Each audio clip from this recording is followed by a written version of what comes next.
Seperti biasa memang ada beberapa fenomena yang ingin kita bahas dan semoga ada banyak hikmah di dalamnya Ustaz. Pertama kita mulai Ustaz, jadi belakangan ada beberapa bencana alam, mungkin kita fokus di salah satu bencana alam dulu, kasus longsor, di mana ada banyak orang yang hilang di sana Ustaz. Longsor tersebut menyebabkan orang hilang dan masyarakat di sana sudah mencoba untuk mencari-cari masyarakat yang tertimbun di longsor hingga timbullah inisiatif beberapa masyarakat untuk mencari orang yang hilang di longsor tersebut menggunakan jasa dari orang indigo, anak indigo. Dan selanjutnya atau orang punya kemampuan khusus dalam tanda kutip. Dan pertanyaannya adalah sebagai seorang muslim bagaimana seharusnya kita menyikapi praktek seperti ini Ustaz? Karena dilihat dari prakteknya sendiri mereka membahasakan itu cukup membantu Ustaz. Bagaimana menurut antum Ustaz? Kalau dalam syariat indigo itu gangguan syaitan, gangguan jin, ya. Jangan dianggap prestasi. Saya pernah diminta ngisi di TV nasional, salah satu TV nasional kita tidak usah saya sebutkan. Waktu itu bahasanya tentang indigo. Lalu kemudian mereka menyusun sebuah konsep kalau itu adalah sebuah prestasi.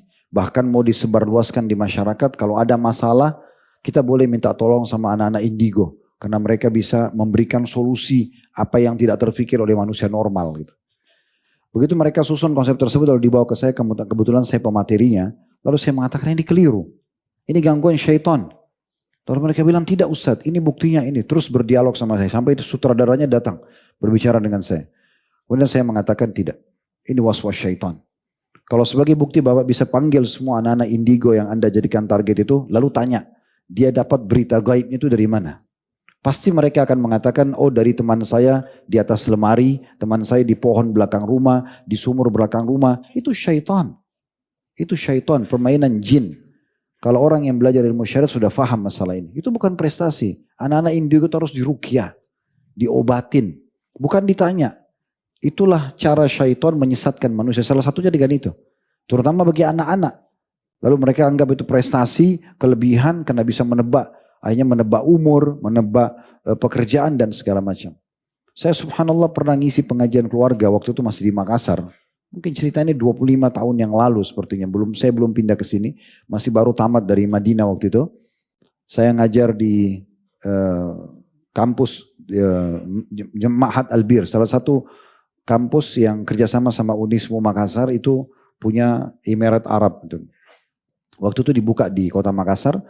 Dan sementara saya ngajar jadi dosen di sana, saya juga ngisi pengajian di beberapa tempat waktu itu. Salah satunya ada satu rumah orang mampu di sebelah kampus itu. Rumahnya sangat besar, ada musolahnya, ada kolam renang segala macam. Besar sekali rumah itu. Lalu seluruh keluarganya kumpul pengajian.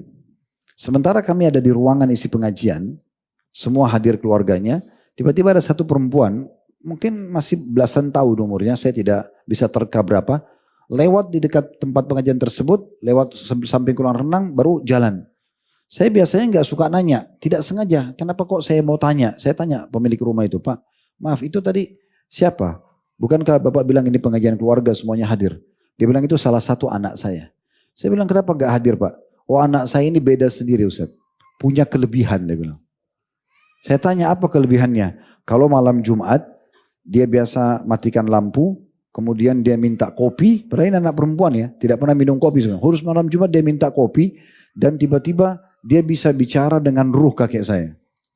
Lalu saya bilang sebentar Pak, biar saya ngelanjutin ceritanya. Ya, kok bisa Ustaz tahu? Saya sudah tahu ceritanya nih. Walaupun saya tidak kenal orang itu. Pasti setelah itu nanti dia akan tanya kabar, kemudian dia akan tanya mau nanya apa dengan alasan suara kakek. Dia bilang betul Ustaz. Akhirnya Anda dan keluarga suka datang konsultasi sama dia. Benar. Nah itu gangguan syaitan. Jangan dipercaya. Itu ramalan semuanya. Ramalan gitu ya. Itu sudah sangat masyhur dibahas oleh para ulama. Oleh karena itu teman-teman jangan dianggap ini sebuah prestasi. Ya. Itu keliru. Allahu a'lam. Itu sebatas ilmu kami. Sementara di poin yang berhubungan dengan masalah ini, masalah bencana teman-teman sekalian. Kalau sudah bencana, merata, semua orang atau mayoritas orang kena, ini adalah hukuman dari Allah. Jangan dianggap remeh.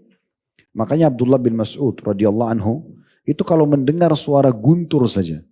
Waktu beliau berada di Kufah satu waktu beliau dengar suara guntur lalu beliau mengangkat suaranya di depan kaum muslimin dan berkata, sungguh suara guntur ini adalah peringatan keras dari Allah yang di atas langit sana untuk penduduk bumi. Suara guntur aja.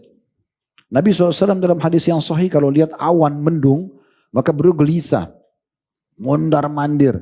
Gelisah sekali. Sampai Aisyah mengatakan, ya Rasulullah, ada apa? Anda begitu pucat dan gelisah. Kata Nabi SAW, wahai Aisyah, dari mana saya dapat jaminan di belakang awan mendung ini bukan azabnya Allah. Sementara kaum Hud, kaum lebih Hud, kaum Ad, ini kita jelaskan itu hari di kisah Nabi Hud alaihissalam. Bagaimana pada saat Allah mau binasakan mereka, di hari mereka dibinasakan, mereka ditimpa peceklik, panas sekali, tidak ada hasil apa-apa, mereka butuh air. Lalu datanglah awan mendung, mereka mengatakan, hadza mumtiruna, ini air buat kami. Ternyata di situ ada azab, ada siksa yang berat.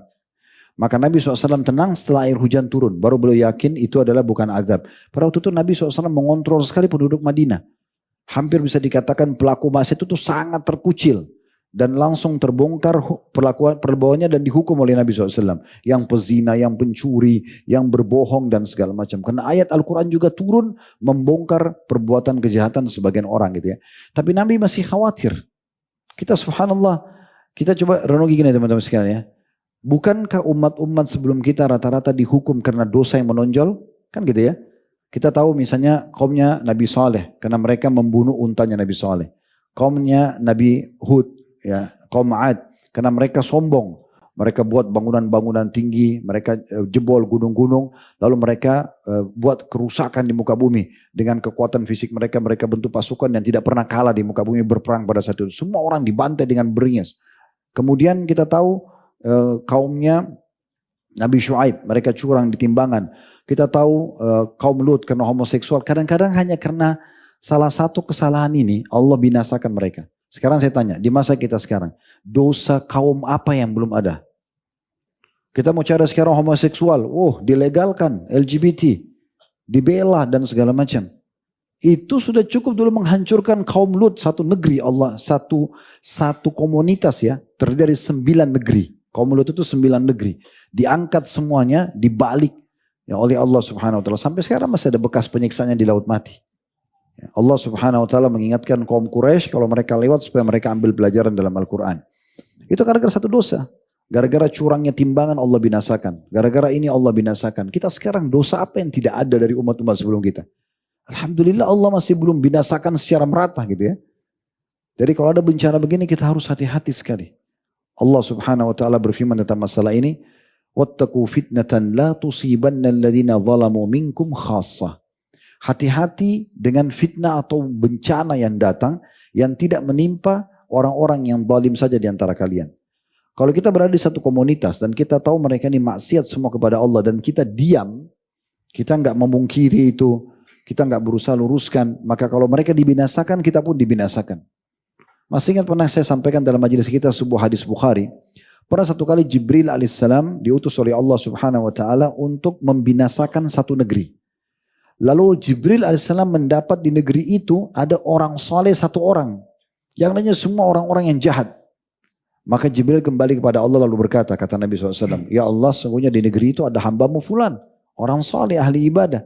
Maka kata Allah Azza wa Jal, mulai hukuman dari dia.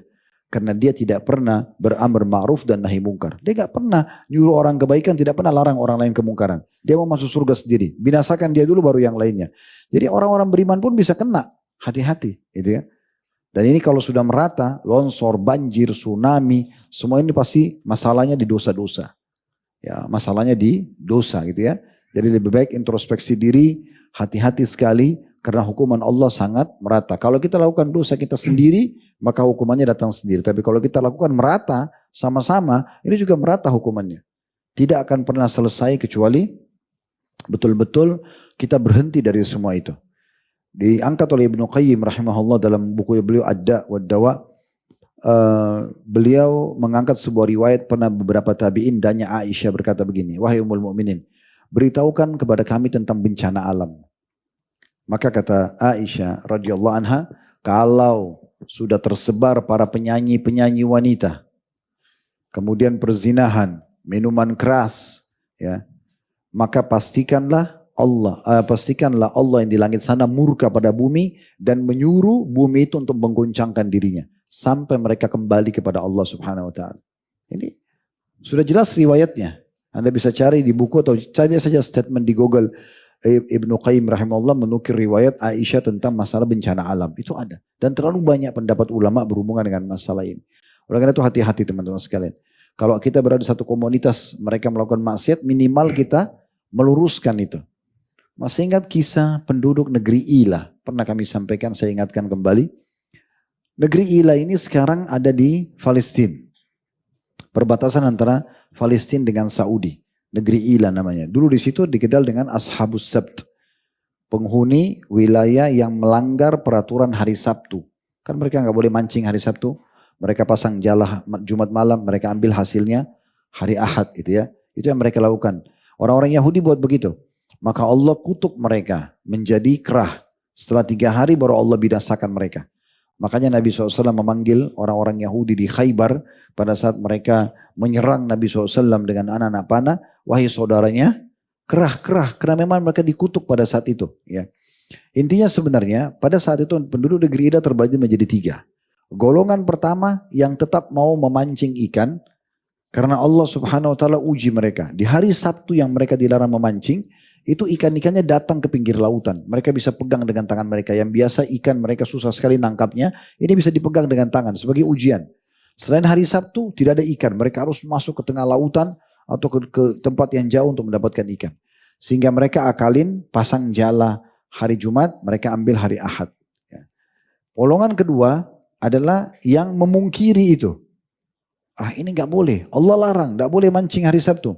Bertakwa sama Allah, ributlah 2 kelompok ini. Yang satu tetap ngotot, yang satu tetap melarang. Ada golongan ketiga yang kita hati-hati. Mereka orang beriman juga, tapi mereka bukan melarang golongan pertama yang melanggar. Tapi mereka datang kepada golongan kedua yang melarang itu, mengatakan sudahlah, untuk apa kalian repot-repot menasihatin mereka?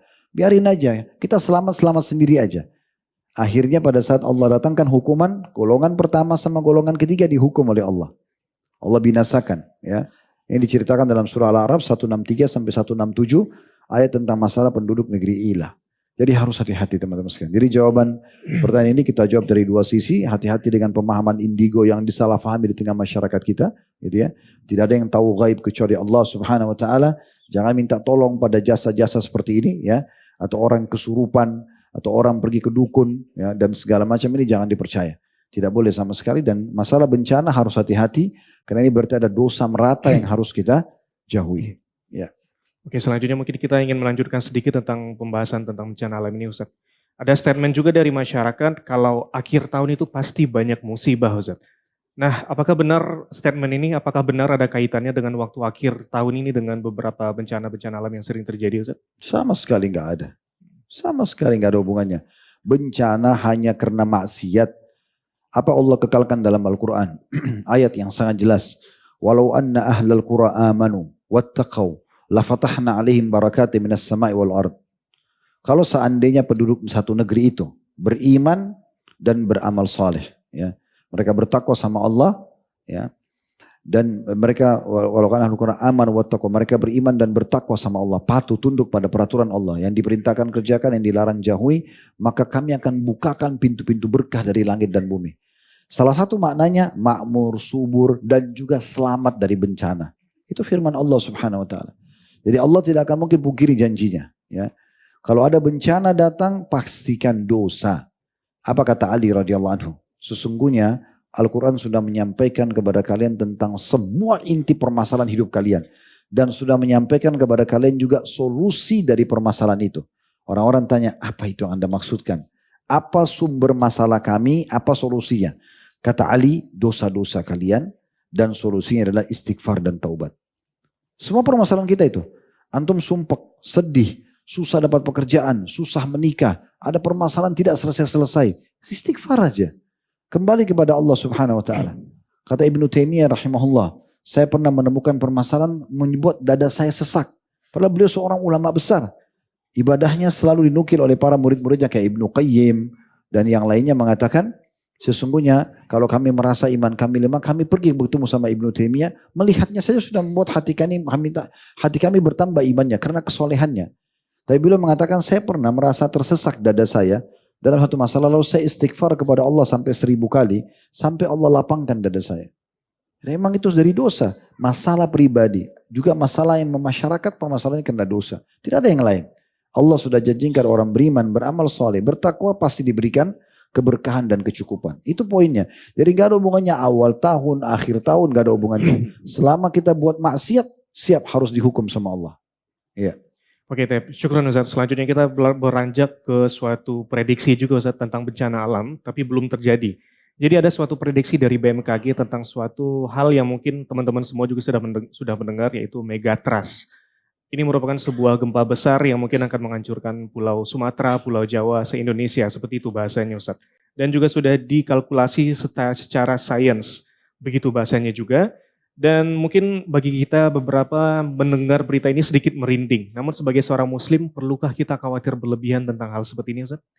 Jawabannya hampir sama tadi. Itu kan perakiraan ya. Bisa terjadi, bisa tidak itu ya.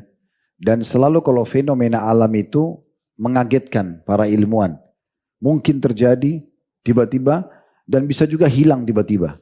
Sering kali terjadi seperti itu. Kalau saya tetap kembali kepada, boleh saja secara ilmiah orang mengatakan kemungkinan terjadi ini, kemungkinan terjadi itu. Tapi kalau kita mau kembali ke teori agama, ini adalah bencana. Kalau sudah ada bencana, berarti ada masalahnya dengan dosa yang dilakukan. Itu ya. Di tempat-tempat bencana yang sempat terjadi tsunami di beberapa kota di Indonesia. Subhanallah, pada saat terjadi tsunami bukannya mereka taubat. Ya. Tapi bahkan datang dukun, ya, bawa sesajen, baca ritual apa gitu. Gak selesai-selesai. Malah kesyirikan kepada Allah Subhanahu Wa Taala. Ini malah menambah permasalahan hidup itu ya. Malah menambah. Tapi Allah musta'an. Ya. Allah tempat kita meminta pertolongan. Kullan yusibana illa ma kataballahu lahna. Tidak akan menimpa apapun kepada kita kecuali yang sudah Allah catatkan buat kita. Kita yakin sebagai seorang muslim Allah maha melihat, Allah maha kuasa. Kalau kita dengar seperti ini tugas kita sebagai muslim yang pertama kita berdoa. Agar Allah memaafkan kalau memang ada penyebab. Kalau itu pun terjadi karena dosa di antara kita. Sebagaimana Nabi Musa alaihissalam berdoa kepada Allah Subhanahu Wa Taala agar dimaafkan beliau dan kaumnya yang jahil yang telah membuat masalah sehingga membuat Allah murka.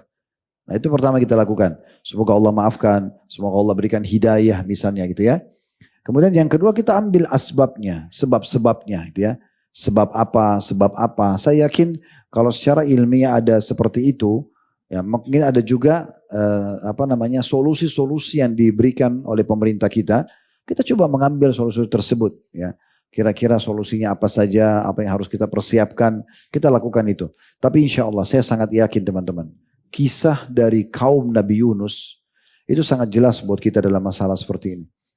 Kata Allah Subhanahu Wa Taala dalam surah Al-Quran, surah Yunus menggambarkan bagaimana seluruh umat sebelum umat Nabi, selain umat Nabi Yunus dibinasakan oleh Allah yang sudah kena hukum, sudah diancam hukuman, kena hukuman. Kecuali kaumnya Nabi Yunus. Karena waktu air sudah mulai keluar dari bumi, langit sudah menuangkan hujannya, langit sudah sangat gelap.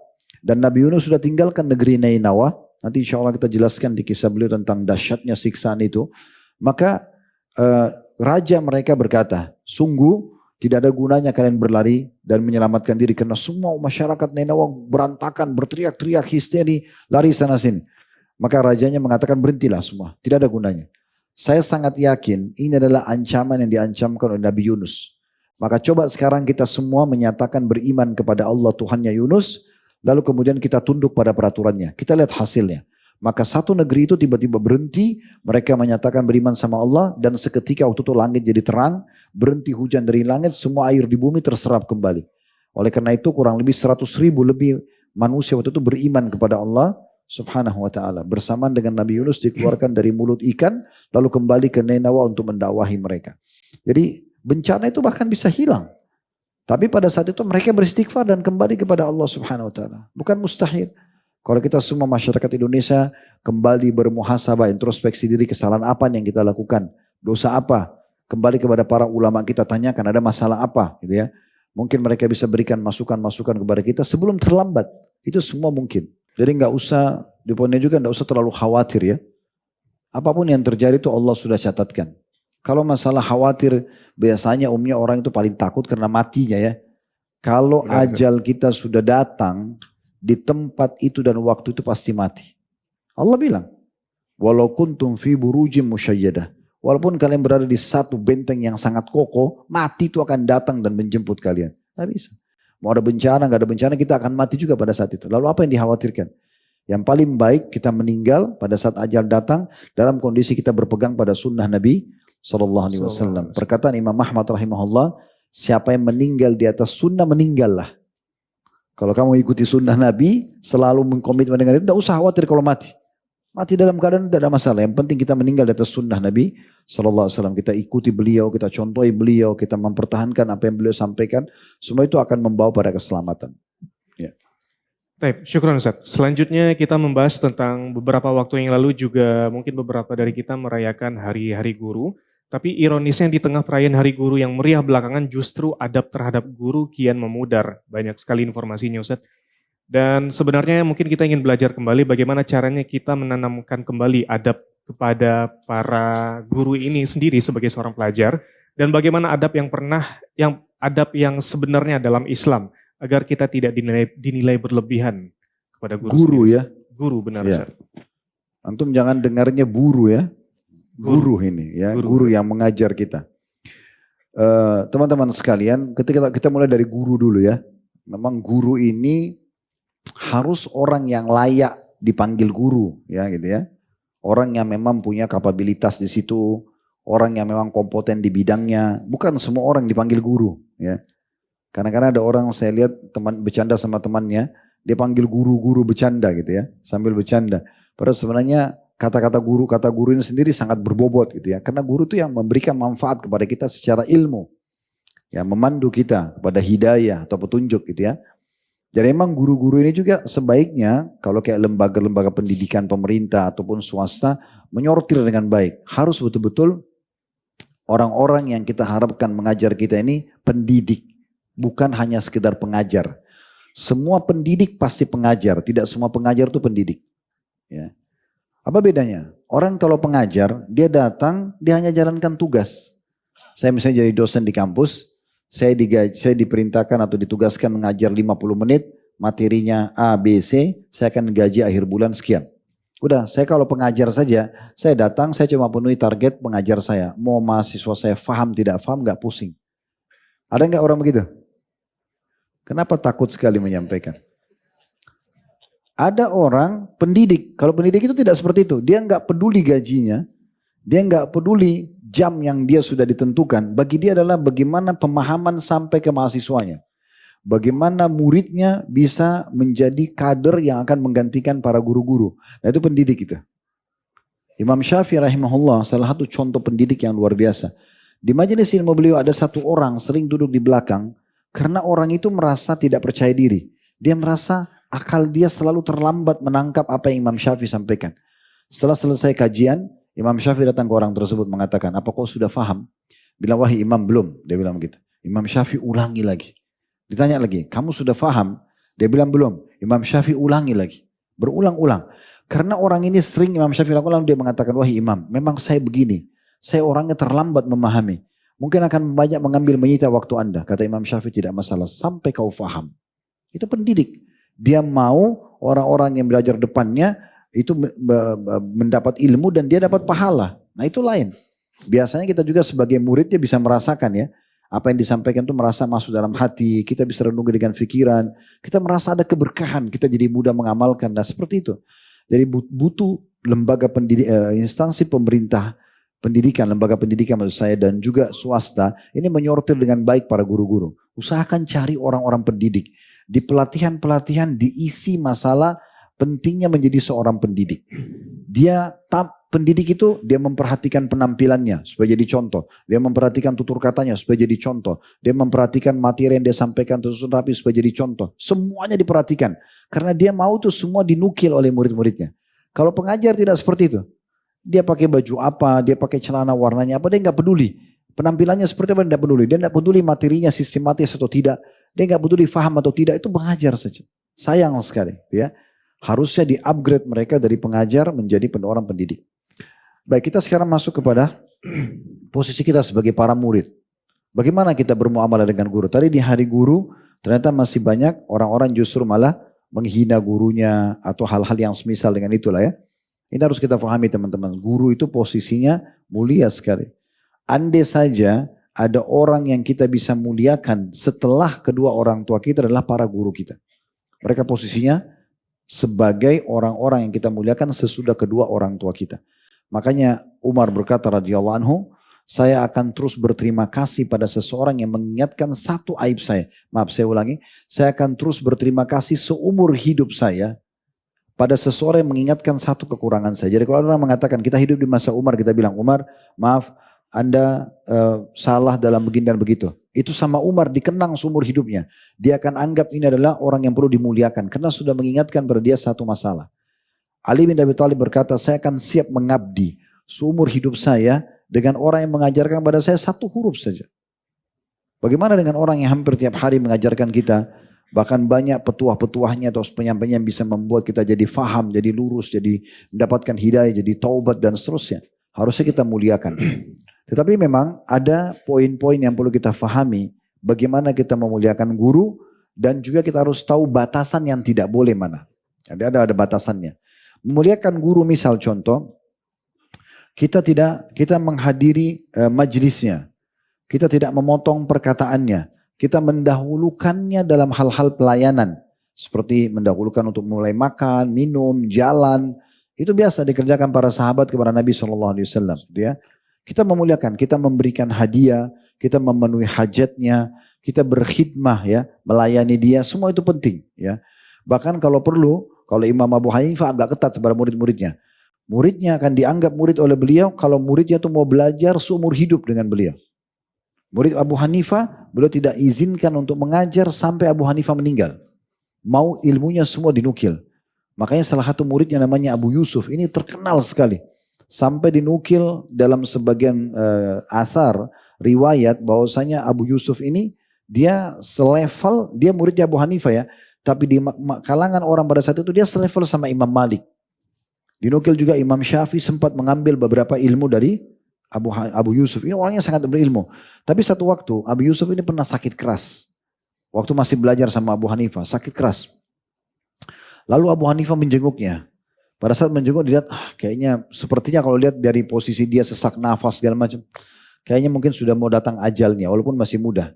Lalu Abu Hanifah sempat bilang sama murid-murid sekitarnya, kalau memang dia meninggal, sayang sekali. Saya, ya qadarullah, saya sudah mempersiapkan dia menjadi pengganti saya. Statement ini ya. Maka salah satu dari murid Abu Hanifah, pada saat Abu Yusuf sembuh, Allah tadikan sembuh disampaikan. Hai Abu Yusuf, udah tahu belum waktu kamu sakit keras? Itu guru kita Abu Hanifah bilang loh, sebenarnya kau itu disiapkan untuk jadi penggantinya. Maka kenapa kau tidak buka halaqah juga, halaqah taklim di masjid? Di masjid Jami' yang ada Abu Hanifah, masjidnya besar. Kan sudah di Timur Tengah tuh biasa ya, kalau masjid kayak gini nih, di sini ada satu alim mengajar, sana ada satu alim mengajar, beda-beda. Di Masjid Nabawi, Masjid Haram Mekah kan begitu. Tiang ini ngajar akidah, di sebelah sana ngajar hadis, sana ngajar fikih. Itu udah biasa gitu dalam satu masjid-masjid besar gitu. Maka Abu Hanifah tiba-tiba waktu mau mengajar, ada satu halaqah juga di sana. Ramai juga orang hadir. Abu Hanifah tanya murid-muridnya, ada satu alim datang ke negeri kita, karena beliau tinggal di Irak. Waktu itu ada terkenal Madinah, Mekah, Syam, banyak ulama-ulama muslimin. Mereka bilang tidak ada. Apakah ada seorang alim di kota ini buka halaqah di sini? Gak ada. Lalu itu siapa? Kata mereka itu murid Anda Abu Yusuf. Oh Abu Yusuf sudah buka halaqah. Masih sementara belajar sudah buka halaqah ta'lim, ini luar biasa. Kalau Abu Hanifah ya, beliau ketat sekali. Beliau panggil satu orang yang hadir di majelisnya, yang dianggap orang awam dipanggil sama. Abu Hanifah bilang, pergi kamu ke syekh sana, tanya hukumnya kalau ada orang titipin baju ke tukang jahit, ini dia mau jahit baju, ternyata setelah beberapa hari diminta jahitan tersebut, tukang jahitnya memungkiri kalau tidak ada baju itu. Siapa yang kira-kira salah? Tanyakan hukumnya. Kalau nanti dia bilang yang salah tukang jahitnya, bilang kepada Anda salah. Disuruh orang awam ini bilang sama Abu Yusuf, kalau dia bilang yang salah tentunya tukang jahitnya. Kenapa dia tidak mau ngakui kainnya orang? Bilang sama guru itu, bilang kamu salah. Kalau dia bilang, oh kalau begitu yang salah adalah orang yang kasih kainnya. Kenapa dia kasih ke orang yang salah? Bilang juga jawabannya salah.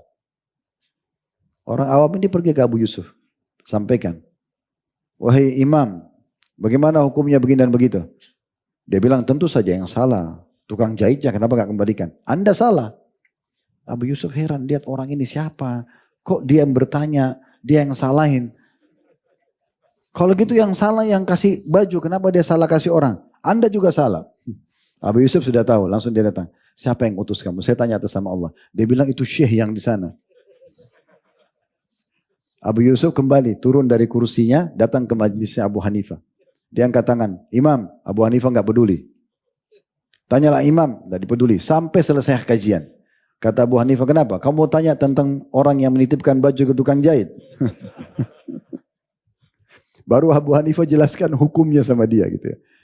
Ada yang bertanya begini, kamu harus tanya rinci dulu. Betul nggak tukang jahit itu yang dikasih? Banyak Abu Hanifah rincikan hukum fikih. Kalau orang bertanya begini secara fikih tanya dulu, betul gak yang tukang orang punya baju ini menitipkan bajunya ke tukang jahit yang itu, mungkin tukang jahit yang lain. Harus ditanya dulu dia. Ditanya harinya, ditanya jenis bajunya, ditanya alamat tukang jahitnya. Kalau semua sudah benar, baru kemudian kita teliti ke tukang jahitnya. Tukang jahitnya pun berusaha ditanya dulu, kenapa dia nggak ngakuin? Mungkin tukang jahitnya sedang digantikan oleh anaknya. Mungkin ini, mungkin banyak sekali rincian hukum fikih yang tidak bisa orang sembarangan menjawab. Itu contohnya gitu ya.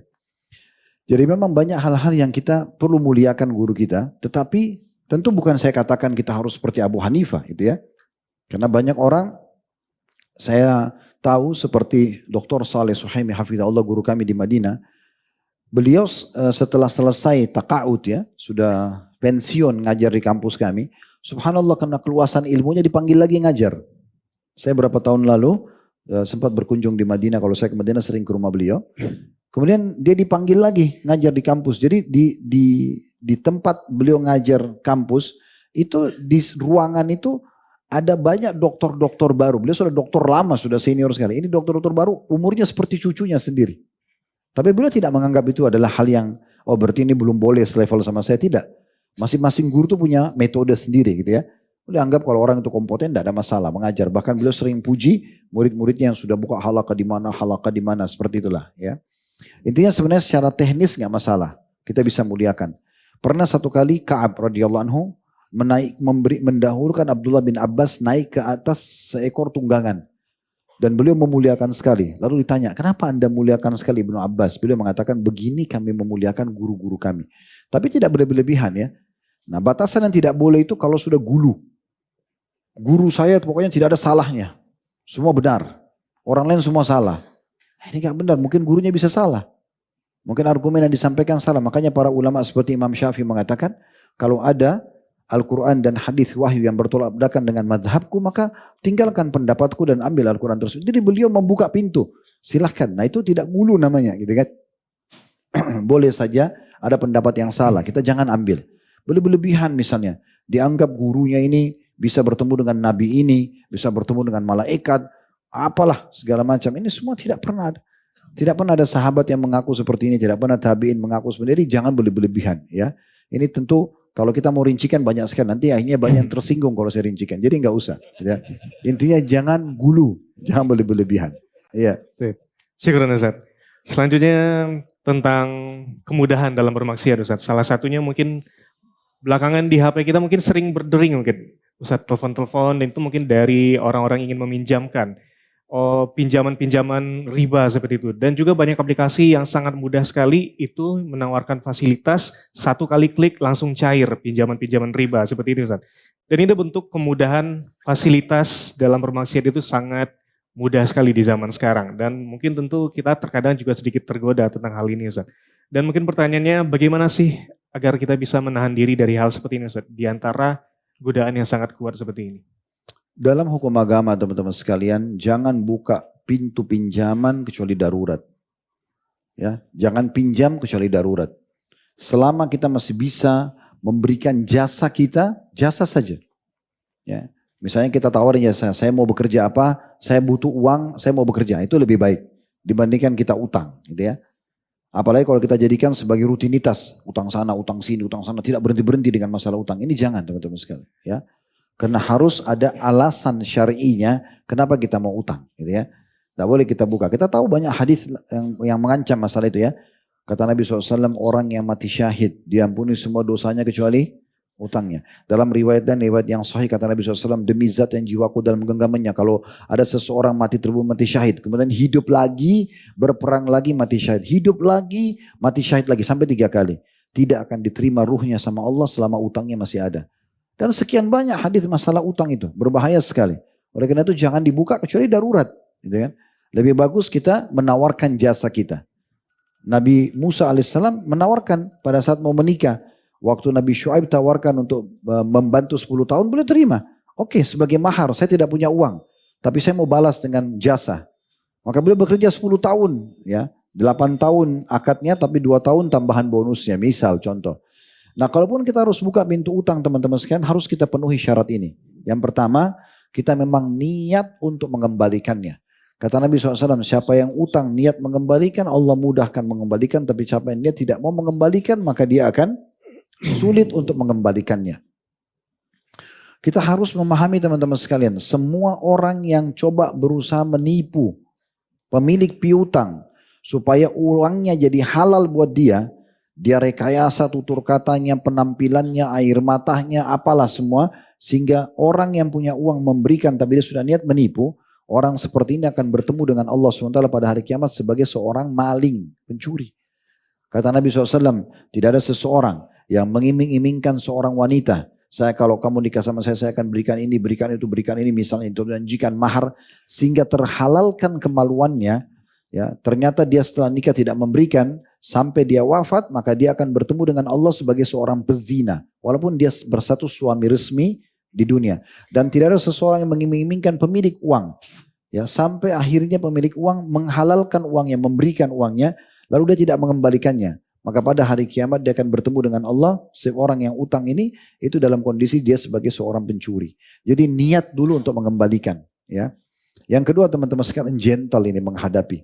Kalau kita bisa membayar, kita bayar, jangan ditunda.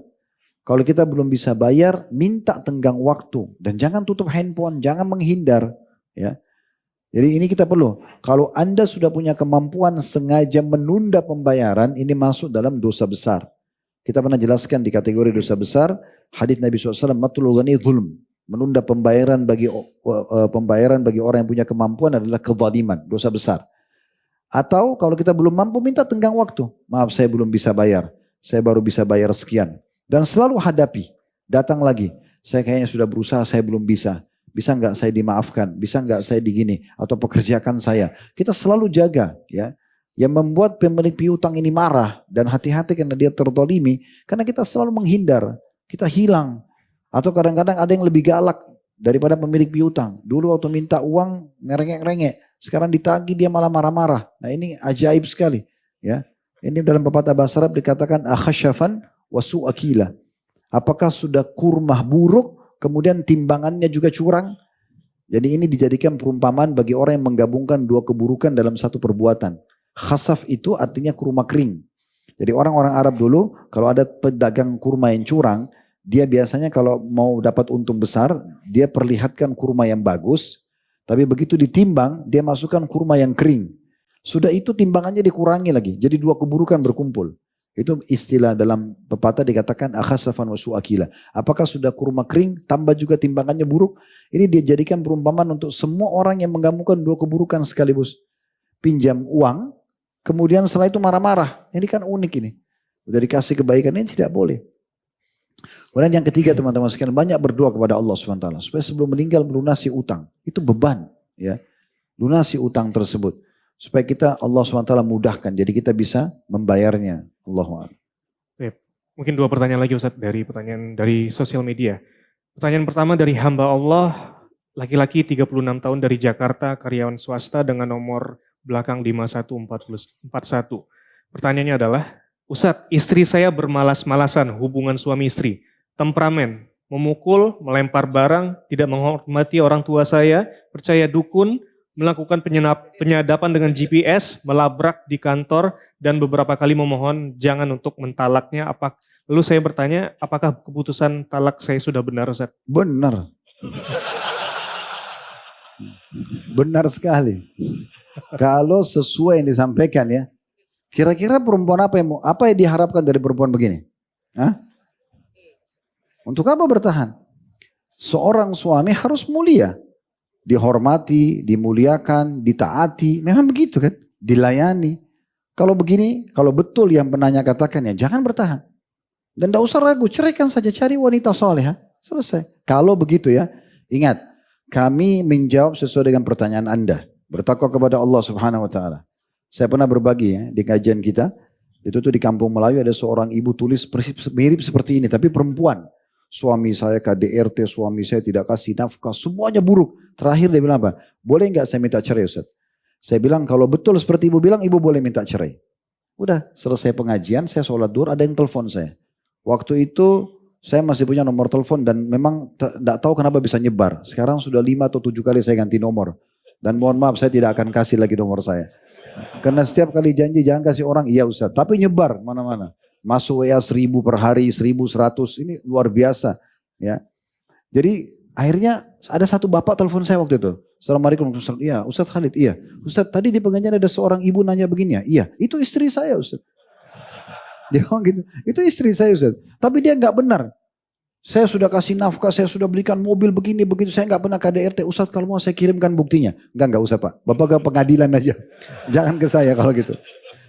Tapi ternyata suaminya menyanggah itu. Ada juga orang konsultasi pada saya seorang ibu, begini begitu begini suaminya. Saya telepon suaminya, bapak begini, enggak benar Ustaz.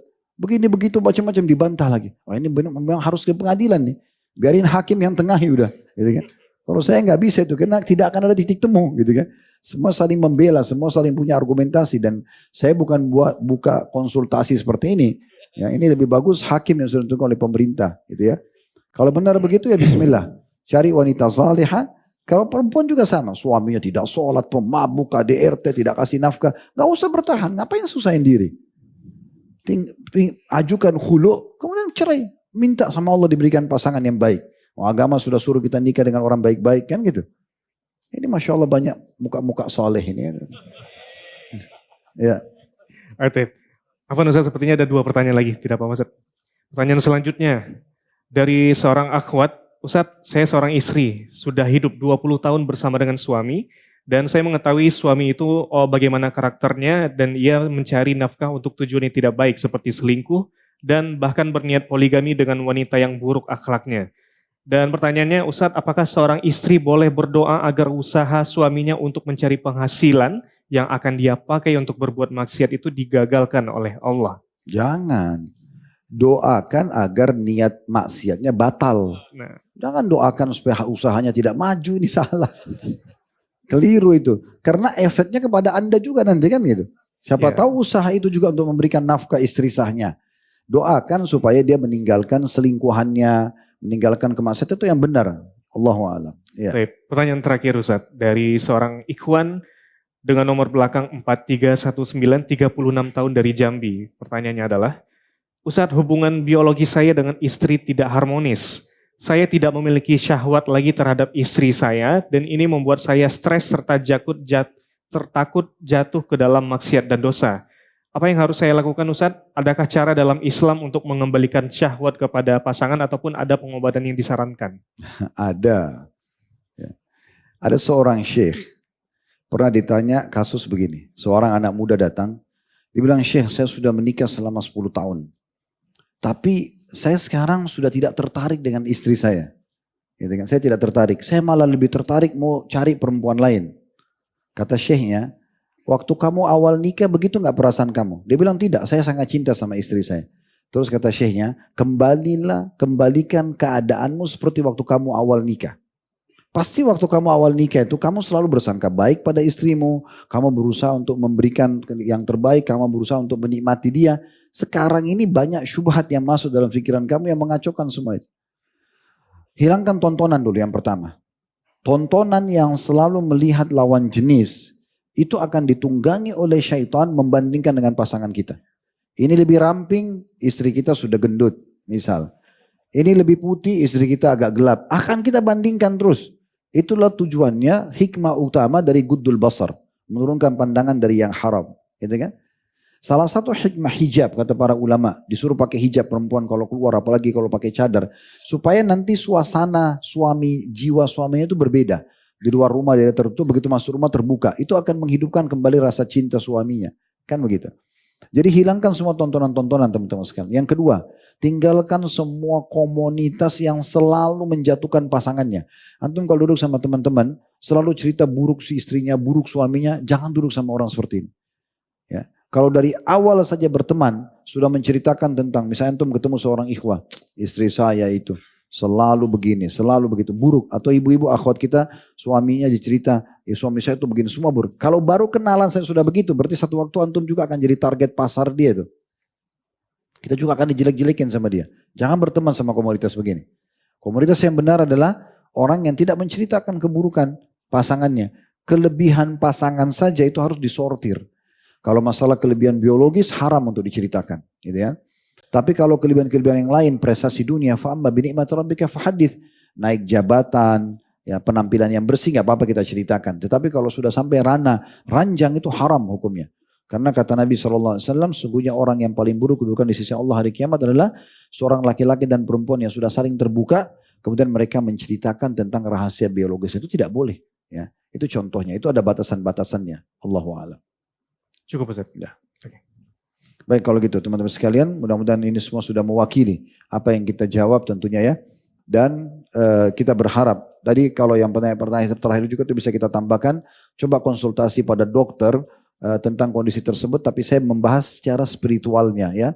Jadi turunkan pandangan, jauhi komunitas, dan Anda bisa tambah yang ketiga dengan berdoa kepada Allah SWT agar dikembalikan rasa suka dengan pasangan insya Allah. Dan ubah suasana, coba berangkat safar, jalan berdua, memberikan hadiah, semua itu bisa kita lakukan. Dan konsultasikan sama dokter misalnya yang memang ahli di bidangnya. Semoga apa kita bahas ini bermanfaat buat kita semua. Kalau ada benar dari Allah silakan diambil dan diamalkan. Kalau ada salah dari kami tolong dimaafkan. Subhanakallah wa bihamdika. Asyhadu an la ilaha illa anta astaghfiruka wa atubu ilaik. Wassalamualaikum warahmatullahi wabarakatuh.